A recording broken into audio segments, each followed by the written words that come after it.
Maaliskuun lopussa 2014 niin mä sain aivoverenkiertohäiriön ja aivoinfarktin. Se tapahtuu aamukahvin aikana, että ei ollut mitään rasitusta eikä mitään muuta, että työkavereiden kanssa jutellessa.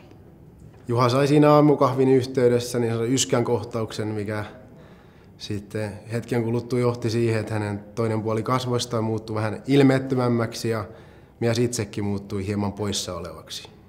Hänet kysyttiin, että onko kaikki hyvin, ja hän usean kertaan meidän kysymyksiin vastasi, että kyllä on. Sitten kuitenkin tein päätöksen, että apua on soitettava juuri perustuen siihen kasvojen ilmeettömyyteen. AVH:ssa tai aivoinfarkti aivotapahtumasta, mistä puhutaan, niin oireena yleensä on toispuoliheikkous raajaparissa, eli käden jalan heikkous. Mahdollisesti suupielen roikkuminen on hyvin tyypillinen ja sitten puheen puuroutuminen. Mä olin noin kuukautta aikaisemmin Juhan työyhteisölle pitämässä tämmöisen 8 tunnin ensiapukoulutuksen, missä oli teoriaa ja käytännön opetusta.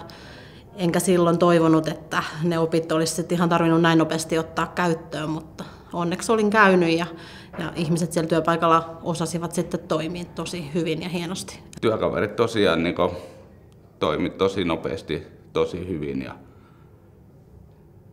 niiden ansiosta niin tässä istun.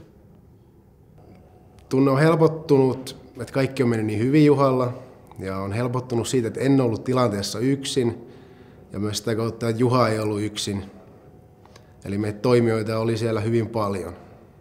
Ehkä se, että ihmiset uskaltaisi reagoida, kun huomaa, että jotain sattuu, tapahtuu ihmiselle, niin ei käveltäisi ohi. Ja se, että oltaisiin varauduttu esimerkiksi käymällä joku kurssi, että saatu sitä lisätietoa sinne omalle toiminnalle pohjaksi.